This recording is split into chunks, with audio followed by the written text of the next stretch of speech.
Welcome to Aadhiman Sakthivel channel. இன்றைக்கி காரமடை வந்திருக்கோம். இது பார்த்திங்கன்னா டிவோஷனல் ட்ரிப்.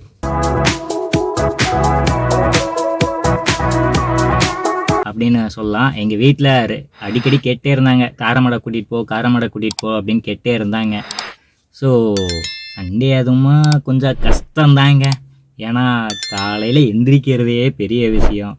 காலங்காத்தால் எந்திரிச்சு ரெடி ஆகி இந்த ட்ரிப்புக்கு கூட்டிகிட்டு வந்தேன்.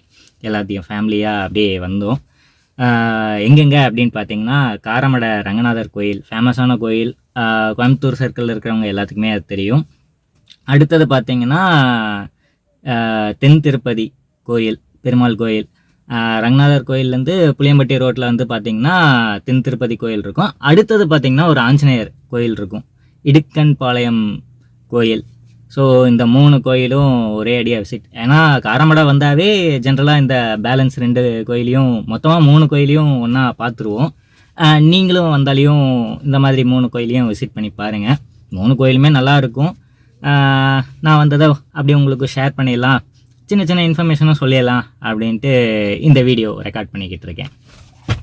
ஸோ பார்த்திங்கன்னா காந்திபுரத்துலேருந்து கோயம்புத்தூர் காந்திபுரம் இருக்குது இல்லைங்களா, கோயம்புத்தூர் காந்திபுரத்துலேருந்து ரங்கநாதர் கோயில் காரமடை கோயிலுக்கு அரௌண்ட் ஒரு 30 கிலோமீட்டர் அந்த ரேஞ்சில் இருக்கும். பஸ் நிறையவே அவைலபிலிட்டி இருக்குது. இதே சவுத் சைடு கோயம்புத்தூராக இருந்தால் ஒரு 40 கிலோமீட்டர் இல்லை 40 கிலோமீட்டர் ப்ளஸ் பேஸ்டுன்னு நீங்கள் இருக்கிற பிளேஸ், ஐ மீன் அந்த பிளேஸ்லேருந்து வர இடத்த பொறுத்து டிஸ்டன்ஸ் மாறும். Thank you your honour, thank you.